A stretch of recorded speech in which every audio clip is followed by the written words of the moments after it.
Magandang hapon. Matagumpay ang isinagawang atin ito, civilian-led supply mission sa bahagi ng Bajo de Masinloc sa Zambales.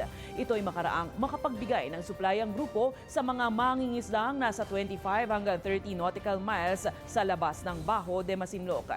Naisagawa ito sa pamamagitan ng advance convoy o nakapagbigay na ng paunang supply kahapon Miyerkules, Mayo 15 bago yan magtungo ang ilang mangingisda sa Bajo de Masinloc.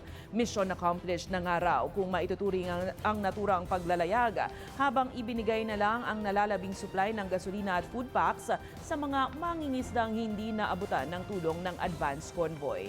Gayunpaman, hindi pa rin daw ito nakaligtas sa shadowing ng mga Chinese naval vessel. Nitong umaga lang ay may umikot na isang barko ng Chinese Coast Guard sa lead vessel habang nagsasagawa ng fishing activity ang mga mangingisda. Sila din ay sinado ng isang Chinese naval vessel with a body number 175. Bagamat meron ngang ganong panghaharas at pangsasyado, tumuloy pa rin ang ating advance team at nakapagbigay ng ayuda doon sa mga mangingisda ng Bajo de Masinloc. Pinaiimbestigahan ni Senator Sherwin Gatchalian sa pamahalaan si Bamban Tarlac Mayor Alice Guo. Nais nitong suspindihin sa pwesto si Guo dahil sa pagkakasangkot umano sa ilegal na pogo at questionableng pagkakakilanlan. Nananawagan din ng mambabatas kay Pangulong Ferdinand Marcos Jr. na agarang ipatigil ang operasyon ng pogo sa bansa para anya matapos na ang ilegal na kalakalan dito.